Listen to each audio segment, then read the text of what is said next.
नमस्कार मित्रांनो, मी तात्या चव्हाण यवतवरून गेले 7 वर्षापूर्वी मी धन्वंतरीमध्ये आलो.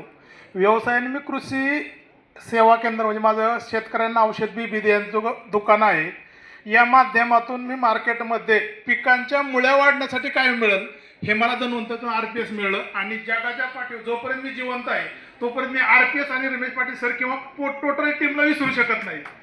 मित्र, चालू परिस्थितीमध्ये गेले 6 महिने कंटिन्यू पाऊस पडतोय, त्यामुळे पूर्ण क्षेत्र ओलं आहे आणि याच्यात प्रत्येकाचं चाललंय की आता कांदा सध्याचा खरीप हंगाम चालू आहे आणि या खरीप हंगामामध्ये कांद्याला चांगल्यापैकी मार्केट सापडेल या उद्देशाने 30 ते 40% लोकांनी शेतामध्ये बी टाकलंय. 6,000-7,000 रुपये पायलीचं, साधारण 25-26 रुपये किलोचं.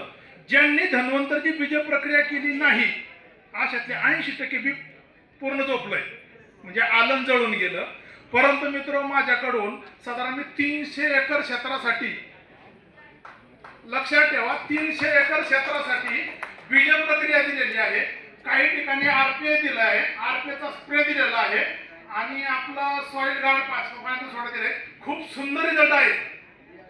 मित्र, आपण सर्वसामान्य शेतकऱ्याच्या कुटुंबातून आल्यावर एका व्यक्ती 10 एकर कांदा लावतो, त्याला फक्त सांगा माझे 1 एकर कांदा फक्त नंतरच्या प्रोडक्ट वरती करा. ज्यांनी पण नंतर सोडून कांदे केले, मार्केट त्यांना प्रत्येक शेतकऱ्याला वाटत होते मार्केट वाढत. 7 महिने झालं कांदे शेतामध्ये म्हणजे वाखरे टाकलेले आहेत. 60% कांदे पूर्ण सोडून गेले, पण आपल्याकडे असे 30 ते 40% लोक आहेत, म्हणजे माझ्या अंदाने माझ्या बरोबरची 150 लोकांच्या वाखरी आहेत. 25% नाही म्हणजे म्हणतोय 2 ते 3% सुद्धा कांदे खराब नाही झाले. ही धन्वंतरीची किंमत.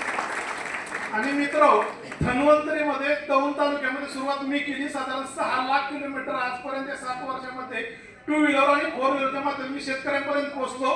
आज कुणीतरी